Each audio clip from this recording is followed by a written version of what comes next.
Sara y conversé en algún momento con el hermano Abdi, así que es justo poder volverlos a ver a ellos, pero verlos ustedes por primera vez sus caras, porque había escuchado de ustedes y de la obra que Dios está haciendo en sus vidas, pero no los había visto, así que en ese sentido pues puedo identificar con el apóstol Pablo cuando decía que anhelaba ver la cara de las personas que no había podido ver, por ejemplo, a los romanos o a los colosenses.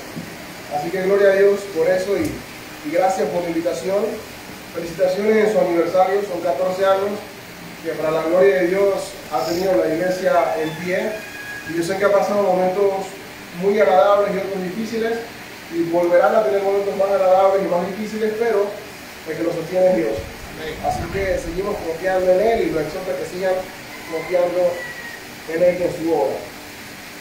Les pido que me acompañen a orar, por favor, para dar inicio. Y antes de esto, mi esposa no pudo venir hoy, mi hija está con un poquito de infección en la garganta, así que está con fiebre y eso, así que les manda saludos igual, y bueno, esperemos poder que puedan venir a otra ocasión y la conozcan. Oremos. Amado Dios, Padre, tú eres santo, tú eres bueno, tú eres grande, y te alabamos porque no hay nadie más que merezca la alabanza sino solo tú. Y te agradecemos también porque has tenido en tu infinita bondad y misericordia que nosotros tengamos un día más de vida, con la salud suficiente para estar hoy en este lugar.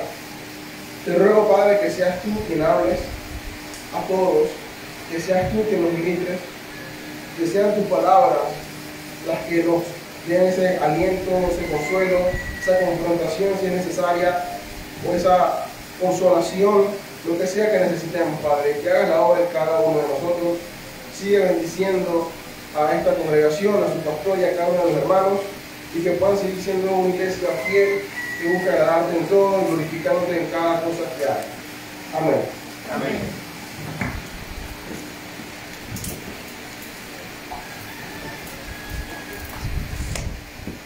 Ok.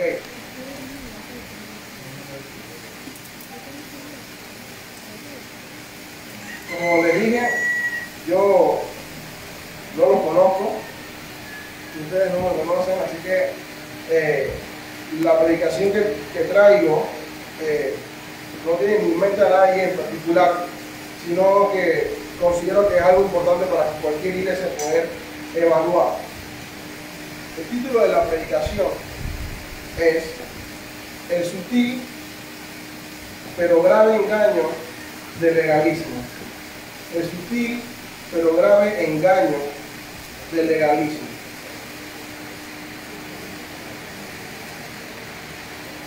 No hay nadie en el mundo, nadie, ninguno de nosotros, ninguna persona en Panamá, ni ningún país que pueda decir que nunca haya actuado de manera legalista. Todos, en algún momento lo hemos sido, algunos todavía lo son. Puede que haya personas aquí que todavía no sean cristianas y que tengan el legalismo muy radical en su vida. Puede que haya cristianos aquí que todavía luchen con algunas partes de legalismo en su vida.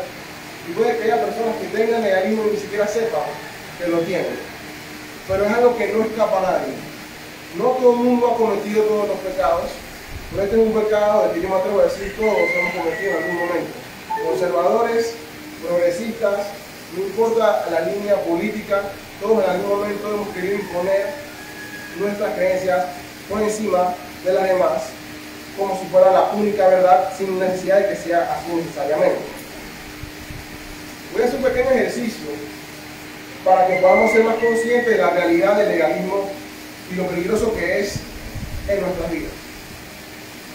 Quiero que cada uno se imagine, no digan nombres, solamente piensen en nombres de políticos corruptos panameños. Miren las caras, imagínense las caras, piensen en esos nombres. Seguramente ya tienen una lista de 5, de 10 de personas que saben que fulano, político. Ahora, quiero que piensen, imagínense, a que un día abren su red social de preferencia o prenden la televisión y salen fotos y videos de que en una de las casas de esos políticos que se imaginaron está el resto de esos políticos que pensaron, comiendo, compartiendo, conversando, pasándola bien. Digamos que hay alguna que otra bebida alcohólica tal vez en esa reunión. Y de repente la cámara pasa y enfoca al pastor Dimas. Está en esa reunión ahí. No me digan, pero solamente piensa, ¿cómo se sentiría? ¿Qué pensaría? Es el nombre de político que se imaginaron y está su pastor en esa reunión. Se alegraría, ay, qué bueno que el pastor Dimas esté hablando con fulano. O se preocuparía. Seguramente se molestaría, tal vez pensarían, ¿qué hace el pastor Dimas? Y se preocuparían y algunos se escandalizarían. Estoy bastante seguro de eso. Pero si yo les preguntaría, solamente con la información que vieron, ¿cuál pecado hubiese cometiendo su pastor si eso fuese real? Yo creo que tendría muchos problemas de poder responderme cuál pecado estaría cometiendo, solamente con esa información que les di. Aunque no tengan convicción de un pecado, igual les sigue pareciendo escandaloso. Mucho más sería difícil probar bíblicamente de que ahí de verdad estaba haciendo algo mal el pastor Dimas. Pero no se ve bien, se siente raro. Sencillamente piensa en mal testimonio, tal vez, pero bueno, la Biblia no dice nada específicamente con respecto a eso. ¿Y qué tal si les digo, y esta es la parte interesante, que si son creyentes, nuestro Señor Jesucristo no lo hizo hipotéticamente, lo hizo real. Una y otra y múltiples ocasiones, esas eran las personas con las que Jesús se reunía. Seguramente han escuchado la historia de Zaqueo. Levanten la mano los que han escuchado la historia de Zaqueo. ¿Alguna vez han cantado esa canción? Un hombre chiquito era. Que Zaqueo era chiquito era lo menos importante de esa historia. Zaqueo era un político corrupto. Piensen en el político más corrupto de su lista, Zaqueo estaba a la par. Zaqueo había robado tanto que podía devolver 4 veces a cada persona lo que le había robado. La estatura de Zaqueo era lo menos relevante en esa historia. Zaqueo era el corrupto, y no era el más corrupto, pero era de los más corruptos que había en esa sociedad. Y Jesús fue a la casa de Zaqueo.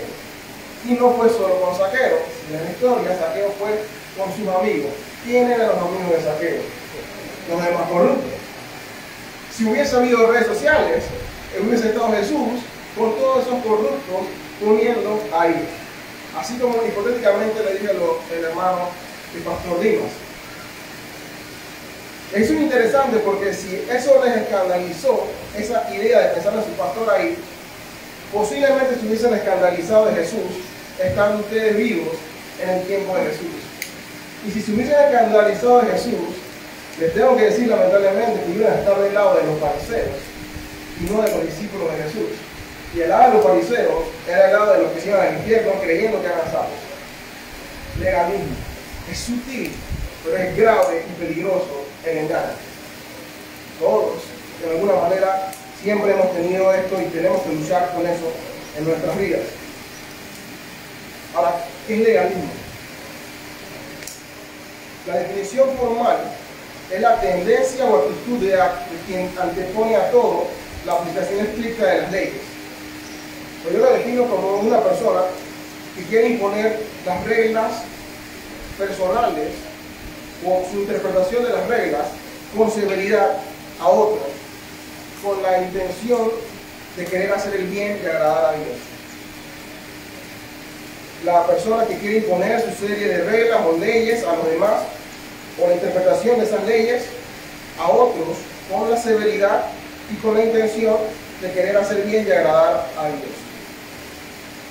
Y es sutil porque, hermanos, eso al principio no sobra como algo descabellado y que espero poder que lo vean en la palabra, porque al principio no se ve así. Y por eso es necesario estar alerta para que cuando veamos algún tipo de comportamiento legalista en nuestras vidas, poder pedirle perdón a Dios y abandonarlo. El texto de hoy va a ser Mateo 12, del 1 al 14. Mateo 12, del 1 al 14.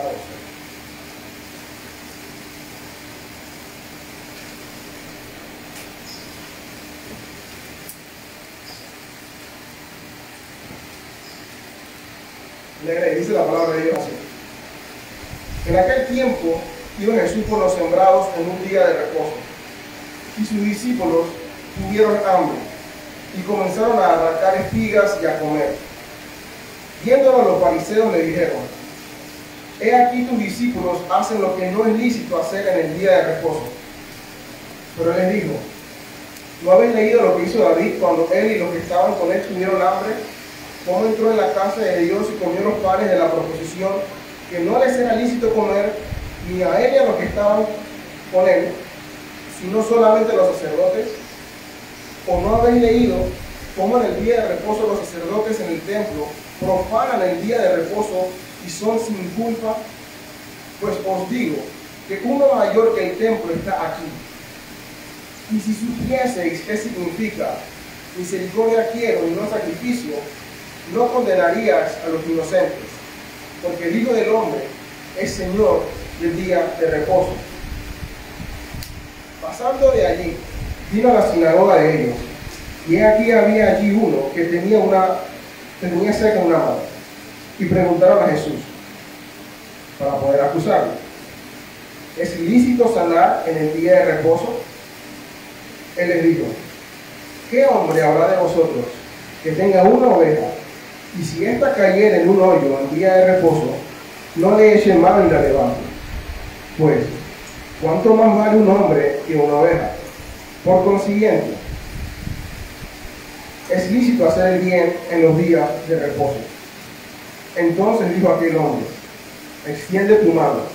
Y él la extendió, y le fue restaurada sana como la otra.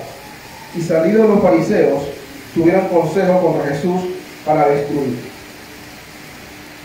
Antes de seguir en la prédica, yo quiero hacerles una invitación.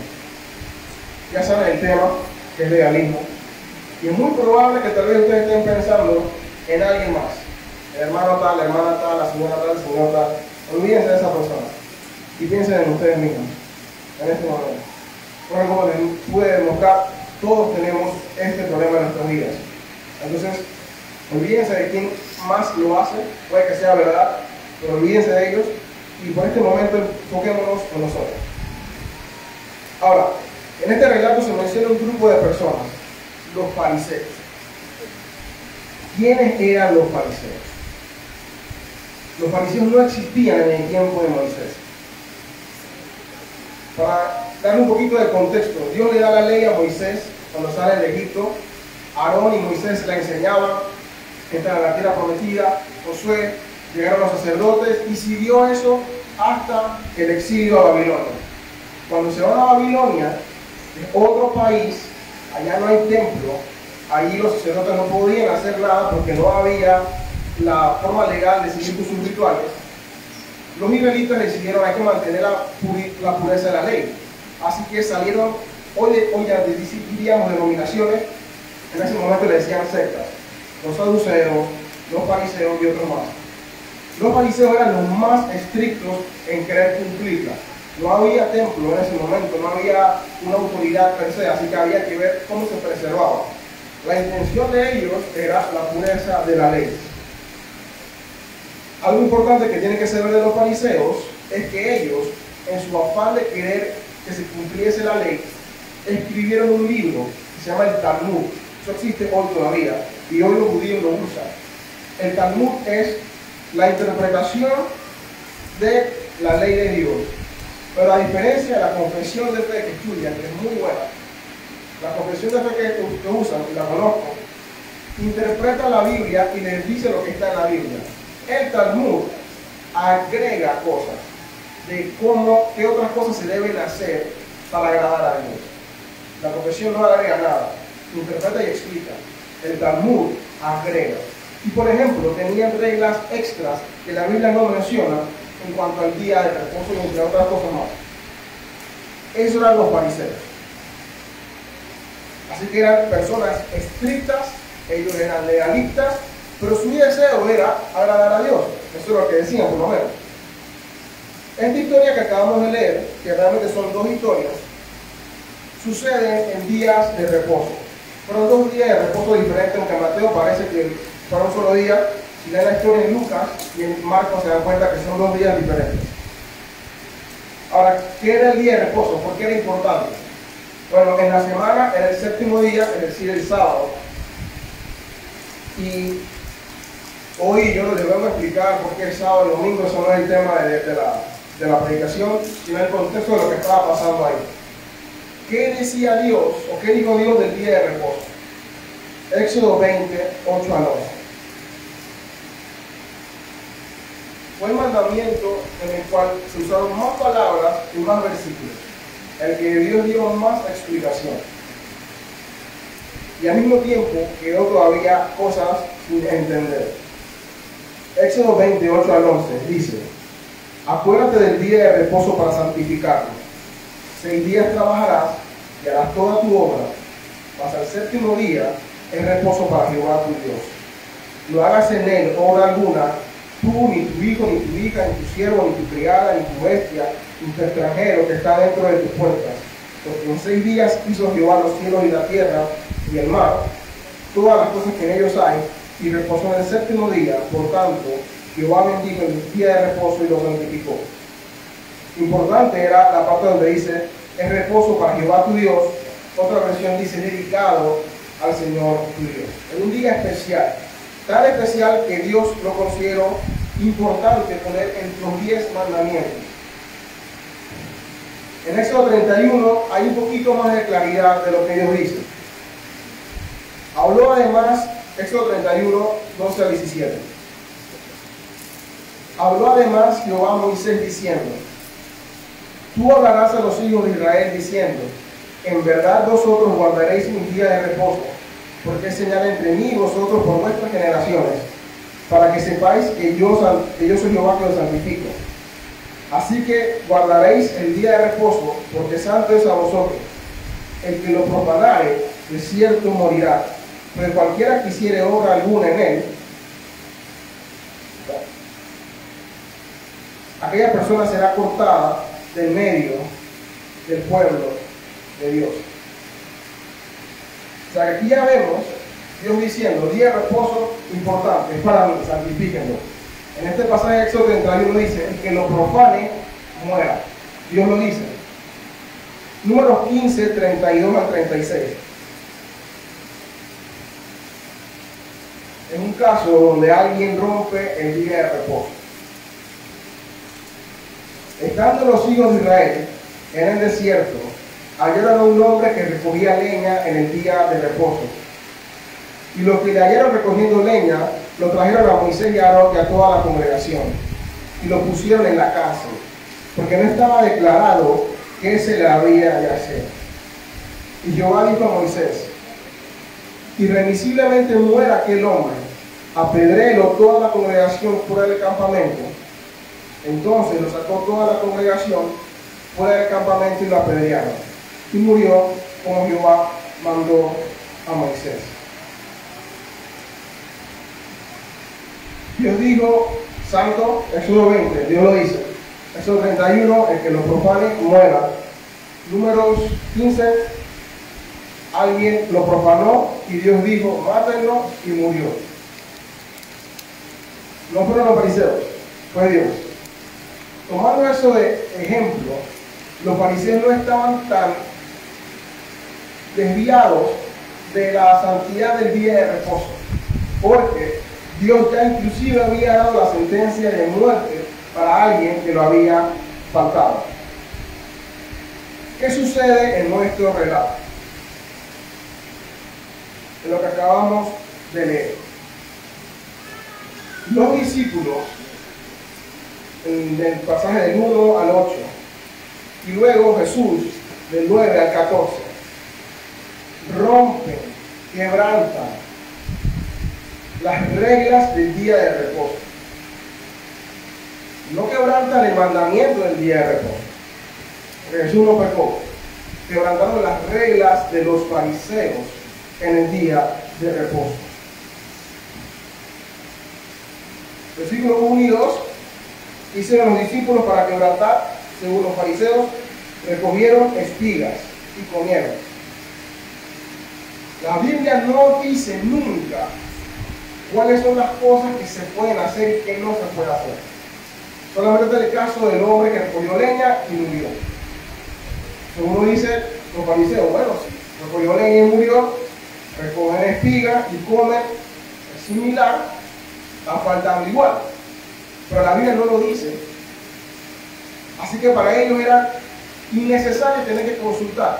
Si esto era esto, esto de acá debe ser igual, 1 más 1 es 2. Pero no era así necesariamente. Jesús luego sana a un hombre en el día de reposo. Nada de eso lo decía la Biblia, no decía la ley, no puede sanar a alguien en el día de reposo. De hecho, en número 15 se nota que el pueblo todavía no lo tenía claro. Porque ¿por qué se lo llevan a Moisés? Que dijeron, ¿qué hacemos? No sabemos qué hacer. Los fariseos dicen, no se preocupen, vamos a resolver eso. Hicieron una lista larguísima de qué se podía hacer en el día de reposo.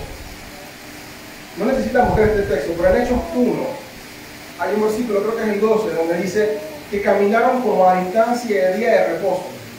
¿Qué significa eso? La Biblia no lo dice.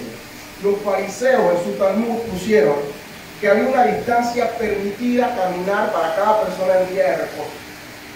Y eso era culturalmente entendido. Que ya la gente podía hablar, está como de aquí a un día de reposo. Entonces ya todo el pueblo sabía que era como de aquí a tiempo. Pero esa era una distancia que ya la gente entendía. Regla que no es bíblica, pero que era culturalmente aceptada como correcta por los fariseos. Era normal. Al punto que la Biblia lo menciona como simplemente referencia a la distancia. Los fariseos tenían reglas donde podías caminar hasta cierto nivel, comer ahí, y si comías ahí podías seguir comiendo otra distancia más, porque si no, no podías comer ni caminar más. O sea, era demasiado estricto. Y si ustedes buscan el Talmud hoy, se van a encontrar con esas reglas y con reglas nuevas.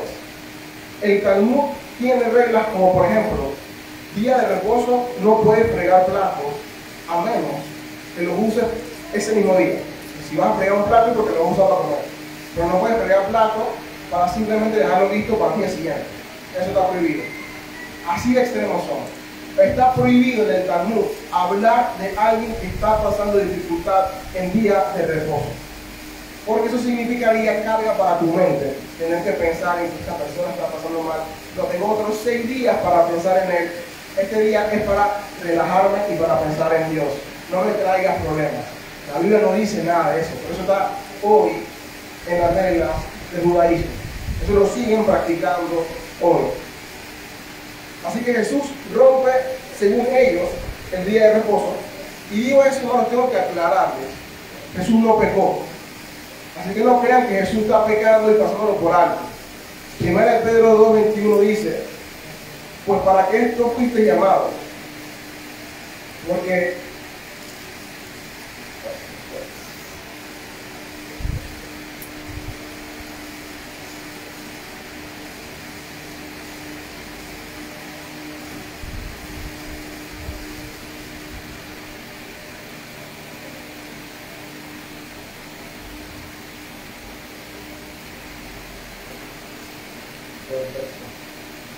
dice, pues para esto fuiste llamados.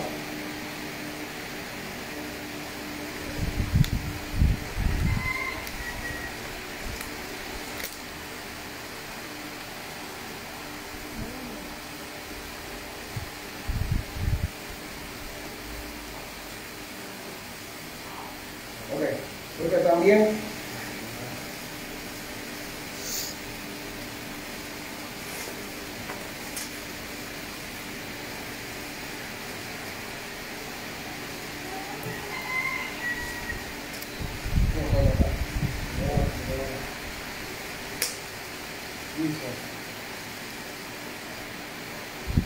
pues para esto fuiste llamado, porque también Cristo padeció por nosotros, dejándonos ejemplo para que sigáis sus pisadas, el cual no hizo pecado y se halló engaño en su boca. Jesús nunca pecó. Es importante que tengamos eso claro. Por tanto, esto que ellos están acusándolo no es pecado. Es simplemente la interpretación de ellos de lo que para ellos debía pasar, pero no era necesariamente lo que Dios decía que tenía que hacer. Así que habiendo dicho eso, tenemos que tener claro de que lo que Jesús hizo y los discípulos no era pecado.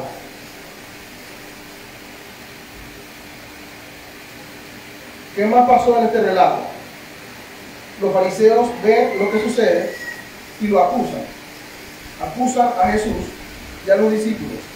Primero le dicen: Jesús, tus discípulos fallaron.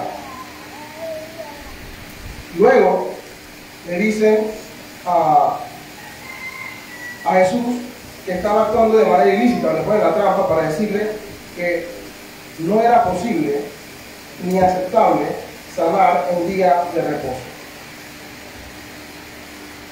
Jesús les responde y les hace ver, uno, que eran ignorantes, porque les habla de manera dura, cuando le dice en varios versículos: no habéis leído, versículo 3, versículo 5, o no habéis leído, o versículo 7, y si supiese qué significa. Jesús le está diciendo: ustedes que se supone que deben saber, no saben. Jesús los confronta demostrándoles su ignorancia. Y luego en la siguiente sección, cuando lo confrontan a él, para decirle que era hipócrita, porque hacían obras de bienestar para sus animales, pero no estaban dispuestos a hacerlo para otras personas.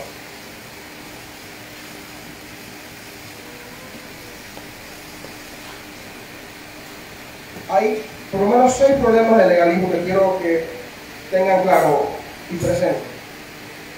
Al legalismo o al legalista no le importan las personas. 2. El legalismo busca justicia en sus estándares propios. 3. El legalismo o el legalista no conoce la voluntad de Dios.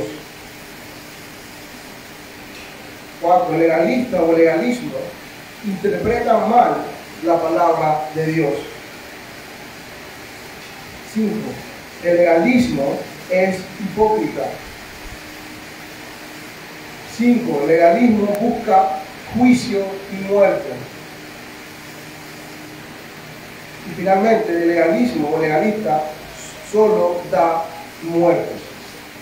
Para los fariseos era necesario y lo correcto era que los discípulos pasaran hambre, que no comieran nada, que Jesús no sanara a ese hombre que tenía una mano seca, y una mano seca en una mano impedida, que no la podía mover. Básicamente eso era lo que significaba. Eso era mejor para ellos. Ellos no estaban buscando nada más que el cumplimiento de su propia justicia. Con una buena intención, ellos querían que se guardara la ley de Dios, pero por no conocer la palabra de Dios, por no conocer a Dios, lo hacían mal y solo generaban dolor y daño a las demás personas. Hermanos, esto es sutil, porque al principio esto no se ve como algo necesariamente malo. El legalismo empieza con la buena intención de querer guardar la ley de Dios, y quiero aclarar, guardar la ley de Dios es bueno. El que guarda la ley de Dios no es legalista. Si la Biblia dice no mates y tú no matas, tú no eres legalista, estás obedeciendo. Si la Biblia dice honra a padre y madre y tú lo haces, no eres legalista, estás obedeciendo a la palabra de Dios. El legalismo viene cuando yo aplico de manera personal cosas que sirven para mí en ese sentido de cumplir la ley de Dios y las quiero aplicar a los demás. Por ejemplo, la Biblia dice en 1 Timoteo, Pablo le dice a Timoteo: dile a las mujeres que vistan con decoro. Perfecto. Que las mujeres se visten con decoro es correcto. ¿Cómo es que una mujer se viste con decoro? Ahí es donde viene la parte tricky. ¿Puede la mujer ponerse esta prenda o no se la puede poner? ¿Qué tan largo debe ser el vestido? ¿Qué tan corto puede ser? La Biblia no dice. A donde alguien diga, esta es la medida, ya se ve ahí. Porque la Biblia no lo dice. Entonces, si usted se siente cómoda con la falda que le cubra los pies, perfecto. Pero si la otra mano lo tiene en la rodilla y sigue siendo decorosa, está bien también. El problema sería que una le imponga a la otra que lo haga así o que la otra le diga al revés, que está mal. Ahí es el legalismo. Pero ojo, es sutil, porque la intención sigue siendo no, que se vistan con decoro, es correcto. El punto es, yo no decido hasta dónde llega el decoro. Esa es la parte donde el legalismo falla, porque el legalismo no confía en Dios. El legalismo busca su propia justicia. El contraste del legalismo es el evangelio. El evangelio no descansa en nuestra justicia, descansa en la justicia de Cristo. Es decir, yo enseño lo que la palabra de Dios dice, pero que se aplique la justicia, eso no me toca a mí, ni a ustedes. Jesús no le enseñó a los discípulos cómo juzgar. De hecho, le dijo no juzguen. ¿Por qué? Porque no es la función de los discípulos juzgar, es la función de Dios. El que juzga es Dios.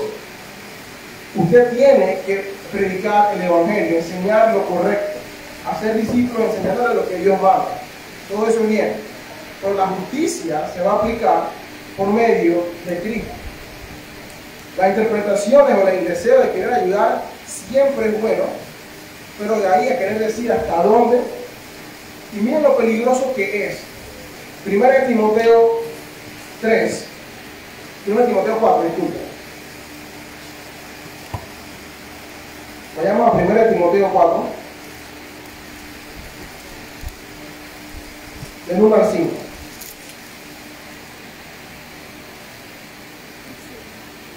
El Espíritu dice claramente que en los postreros tiempos algunos apostatarán de la fe, escuchando espíritus engañadores y doctrinas de demonios, por hipocresía de mentirosos que teniendo la conciencia, que utilizar la conciencia, hasta ahí, doctrinas de demonios y espíritus engañadores. Pablo dice a Timoteo, lo que viene, que tú vas a ver, es grave, doctrina de demonios. Preocúpate, Timoteo, que esto no es cosa ligera. Timoteo con la expectativa de, ok, Pablo, ¿qué es lo que tengo que preocuparme? ¿Cuál es el rito satánico que quieren inventar? ¿Cuál es la doctrina nueva?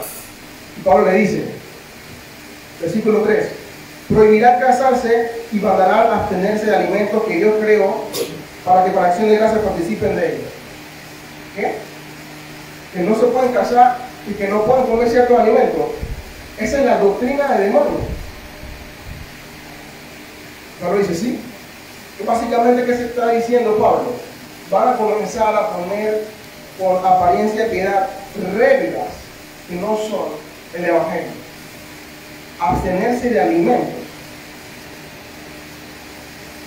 Hay gente hoy de doctrinas, hay líneas cristianas que prohíben abstenerse de alimentos. Su intención, te van a decir, es buena.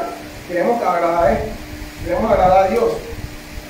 Pero Pablo está diciendo, no les toca a ustedes hacer eso.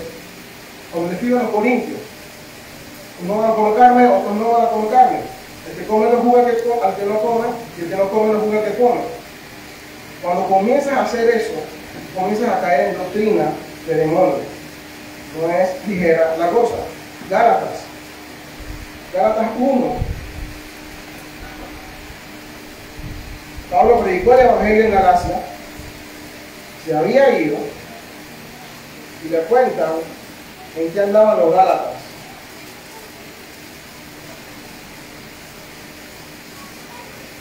En Gálatas 1,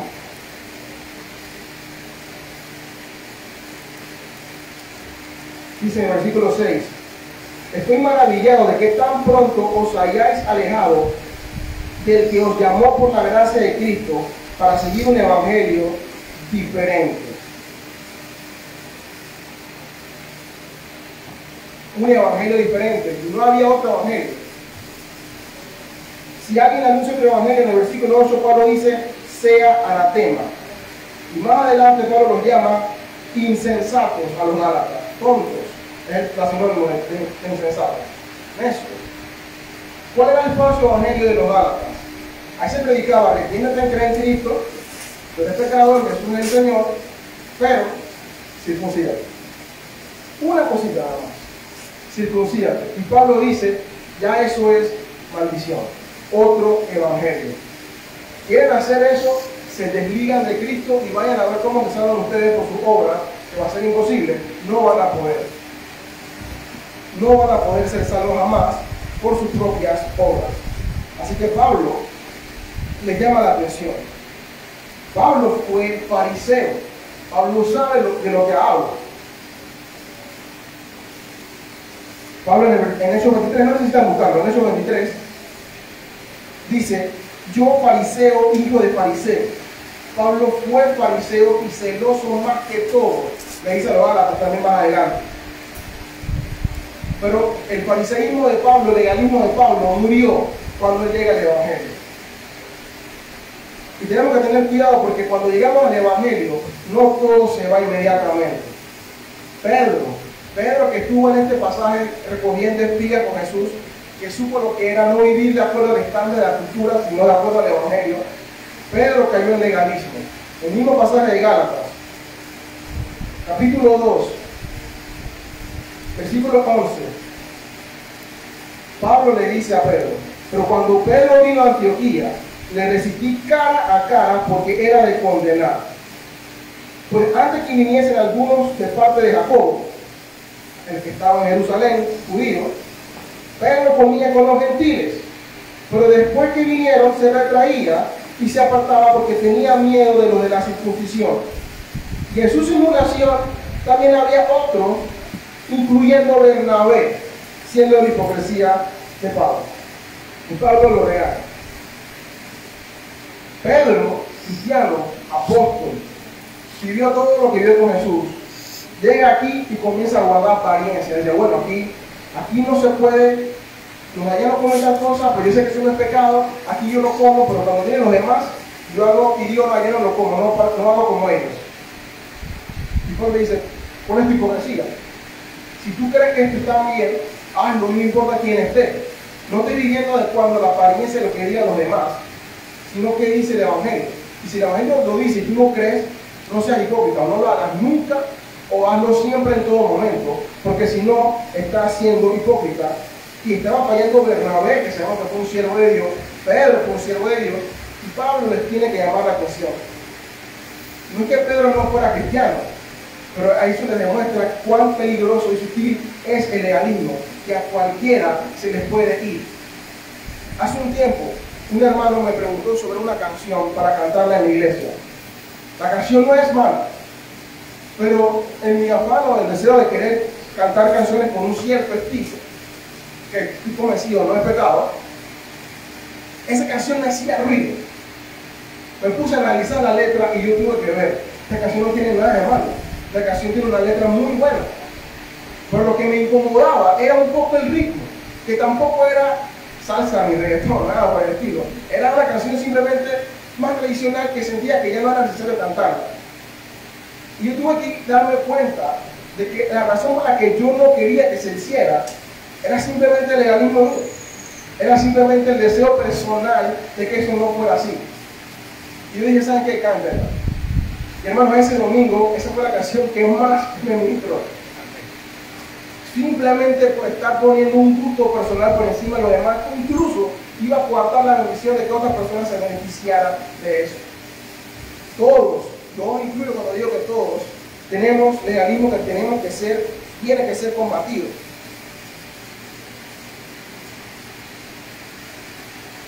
En Hechos 15, algunos fariseos de estos que les mencioné se convirtieron. Y en el versículo 5 de Hechos 15, estos fariseos dicen: bueno, es necesario circuncidarlo y mandarlos a que guarden la ley de Moisés. Ya eran cristianos, ya no estaban en la secta de ellos, y les seguían diciendo: hay que hacer esto. Y Pablo les dice, y los demás apóstoles: no es necesario.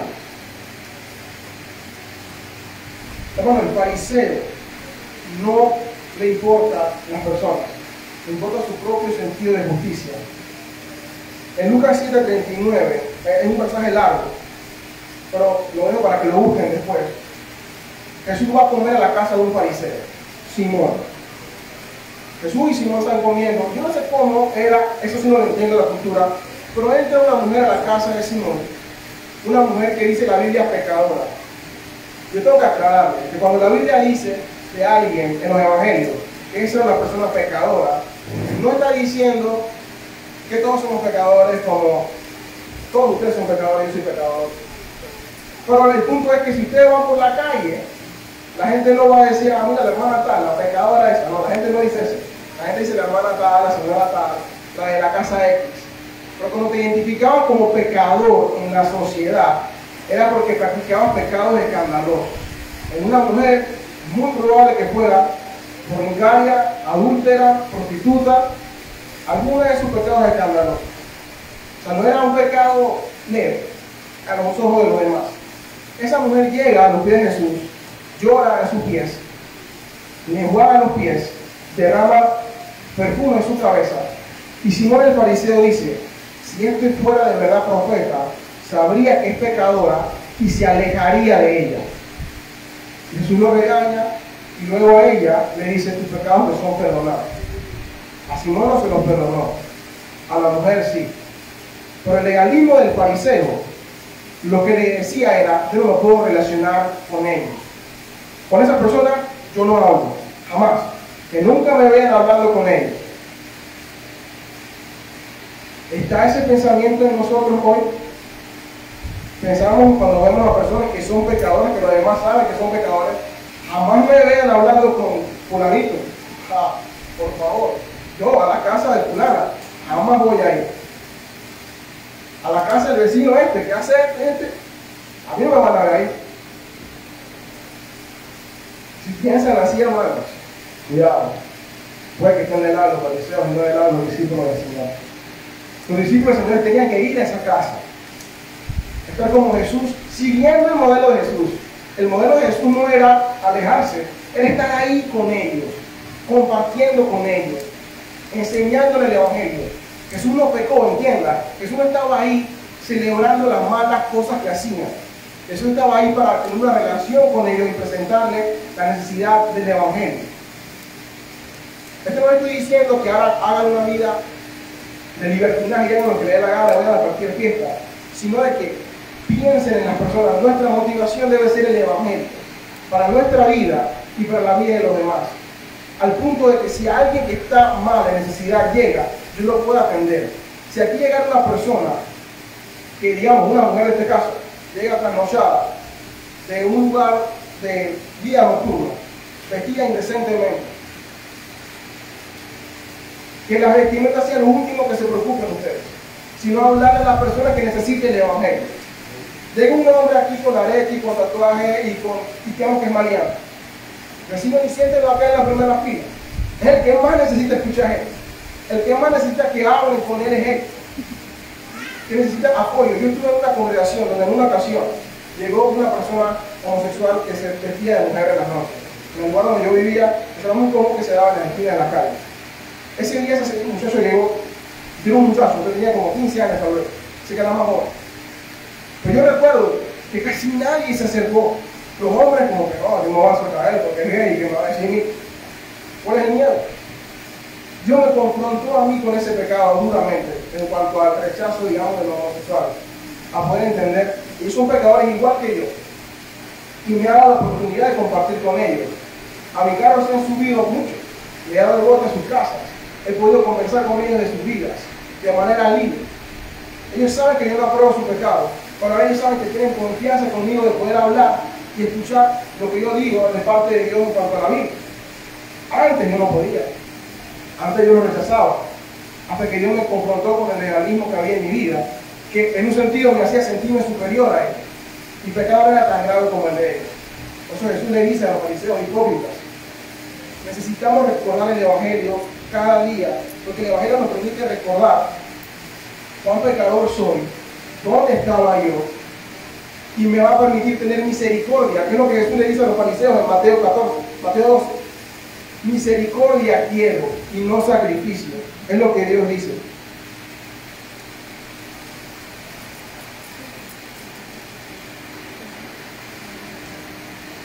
Hermanos, el legalismo opaca el Evangelio. El Evangelio prioriza a la persona, prioriza a Dios y su gloria. Hubo algo que no mencioné a propósito de cuando se da el caso del hombre con la leña. Los israelitas no sabían qué hacer. Moisés consulta a Dios y Dios le dice, apedréenlo. Los fariseos, ¿saben qué querían hacer? Era Consulta a Dios para qué. Déjame ver cómo lo resuelvo aquí. La lógica es esto, hacemos esto. El cerebro humano no le gusta lo gris, queremos lo blanco y lo negro. ¿Esto está bien? Vamos por aquí. ¿Esto está mal? No. Lo gris lo odiamos. Pero lo gris nos obliga a ir al Señor, a orar, a buscar su dirección. Los momentos de más crecimiento en mi vida han sido cuando he tenido que consultar a Dios acerca de creencias históricas. ¿Qué dice Dios acerca del diezmo? ¿Qué dice Dios acerca de las fiestas? ¿Qué dice Dios acerca del alcohol? ¿Qué dice Dios acerca del matrimonio? ¿Qué dice Dios acerca de este tema?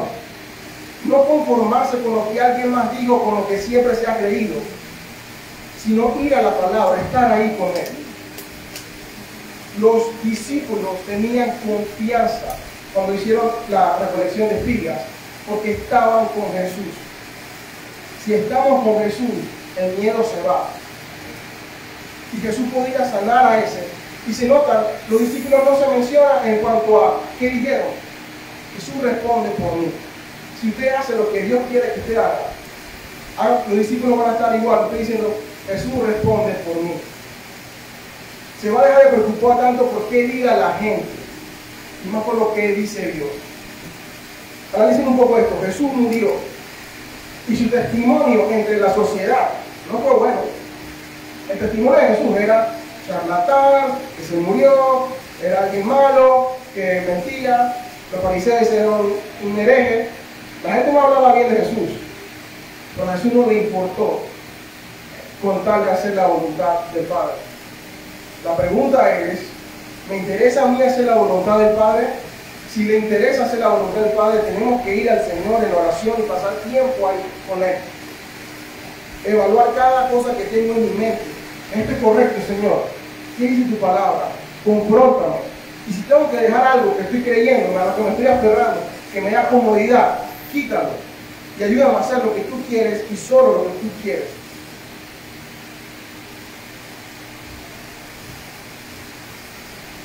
Lo contrario al legalismo es el Evangelio. El Evangelio procura la vida, procura el amor, procura la misericordia. Descansa en la justicia de Dios, no en mi justicia, no en mis reglas, no en mis estándares, en los de Jesús. Y adivinen, esos son muchísimo más altos que los suyos. ¿Sabe por qué el legalista actúa? Porque no confía en Dios. Dice, no, yo tengo que hacer algo porque si no el hermano o la hermana no va a hacer eso. Descanse en Dios. Cuando usted hace eso, está diciendo, Señor, tú no eres suficiente, déjame ayudarte aquí. Confíe y descanse en Dios. Ahora, ¿qué pasa si su hermano comete pecado? ¿Lo deja pecar y no pasa nada? No. La Biblia dice, vosotros que sois espirituales, restauradle con espíritu de mansedumbre. Cometió el pecado tu hermano, háblale. Porque tú tienes tu evangelio presente en tu vida, tú vas a poder recordar quién tú eres, quién tú eras, y qué es lo que eres por la gracia de Dios, y tú vas a poder hablar con gracia y misericordia a tu hermano. Ese hermano necesita ayuda, déjame orar por ti, déjame ayudarte. En vez del juicio de los fariseos de apedreño, lo que va a salir de su boca va a ser misericordia.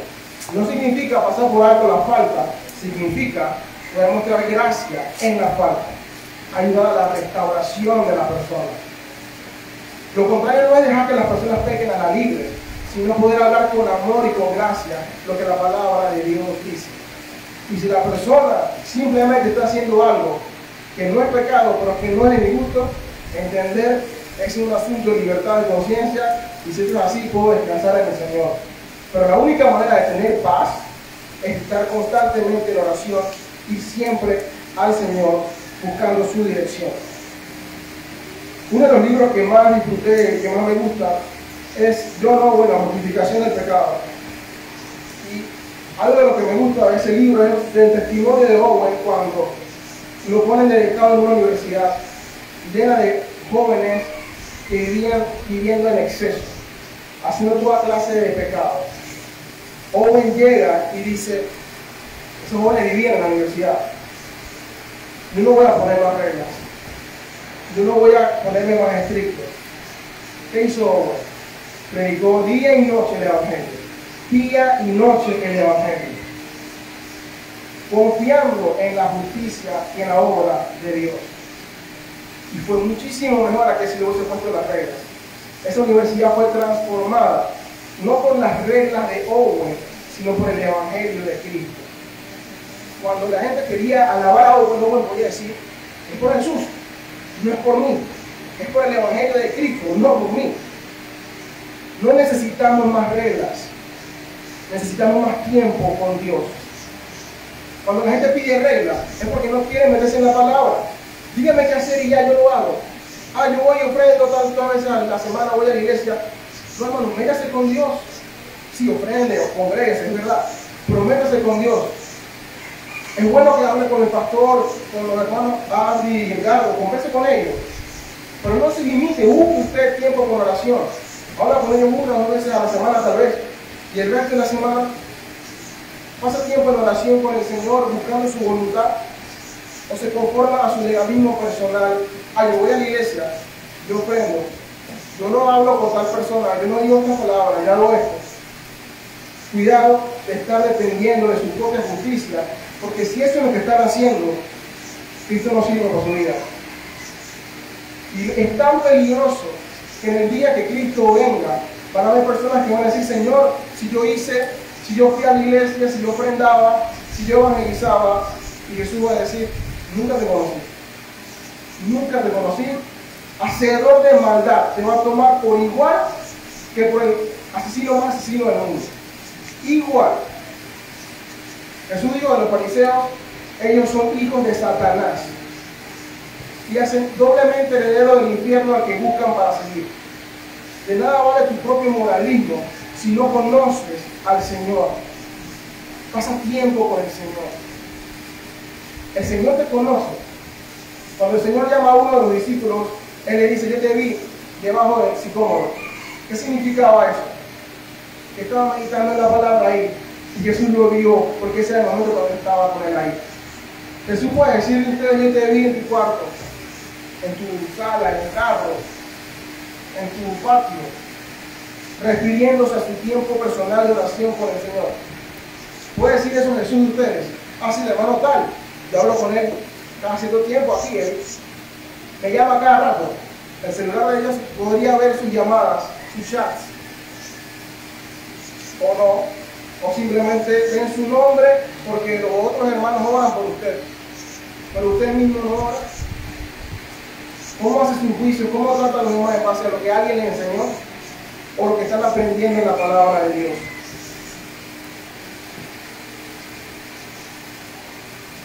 El Evangelio es la clave siempre.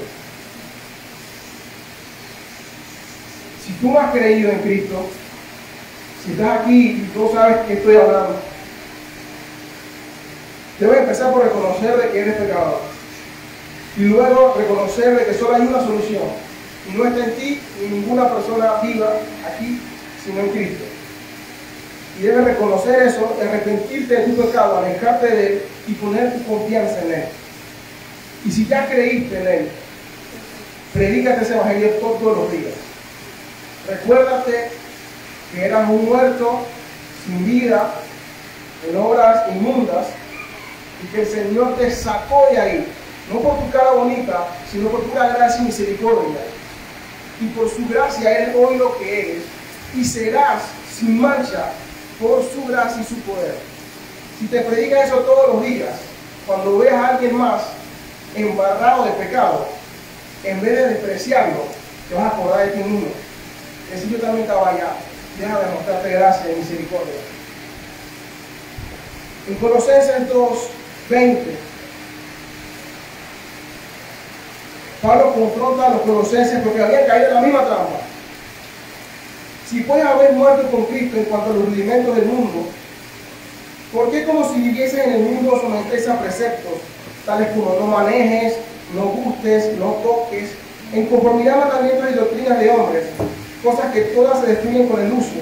Tales cosas tienen a la verdad cierta reputación de sabiduría, en culto, voluntad y humildad, y en duro trato del cuerpo, pero no tienen valor alguno contra los apetitos de la carne. El capítulo 3 dice el contraste. Si pues haber resucitado con Cristo, busquen las cosas de arriba, donde está Cristo sentado a la diestra de Dios. Pongan la mira en las cosas de arriba, no en las de la tierra, porque habéis muerto y vuestra vida está escondida con Cristo en Dios. Cuando Cristo vuestra vida se manifieste, entonces vosotros también seréis manifestados con Él en gloria. Busquen a Cristo. Sus reglas son cortas, pueden parecer buenas, pero se quedan cortas. Mis reglas se quedan cortas. Busquen a Cristo y viviréis. Búsquenlo hoy mientras puede ser hallado. Mañana no es prometido para nadie. Y si ya lo encontraste y has podido ver que estás aplicando juicios personales como justificación para tu propia vida, abandónalo inmediatamente. Y recuerda cuánto Jesús despreció a los fariseos por su sistema legalista. Corre a Él, al trono de gracia, donde vas a poder obedecerle por amor y no por imposición. Oremos. Padre, gracias por la oportunidad de estudiar tu palabra. Gracias porque nos confrontas y nos permites aprender un poco más de ti. Yo te ruego por esta iglesia, Maná de la Esperanza, que bendigas a su pastor Dimas, que bendigas a los hermanos que bendigan de la enseñanza, Arti y Edgardo, y que bendigas a los demás hermanos que pertenecen a esta congregación. Padre, derrama tu gracia sobre ellos. Permíteles que puedan contemplarte cada día y que esa contemplación los llene de asombro para que se den cuenta que no hay ningún otro lugar que se compare contigo. No hay ninguna otra cosa o persona que robe tu lugar. Y si hay algo que lo está ocupando, Padre, que puedas mostrárselo y que le permitas abandonarlo inmediatamente. Padre, que esta sea una congregación que se conozca por su amor, por su misericordia, entre ellos, hacia ti y hacia los demás. Que la gente pueda ver que esta es una congregación que en vez de criticar, edifica, que de destruir, construye, que busque el amor, que busque la gracia, que sí quieren agradarte, y porque te quieren agradar, pasan tiempo contigo, que buscan conocerte a través de la lectura de tu palabra y la oración. Guárdalos, bendícelos y ayúdalos a que puedan ser 14 años más, 50 años más, creciendo para tu gloria, siendo de bendición en esta comunidad y a muchos más. Amén.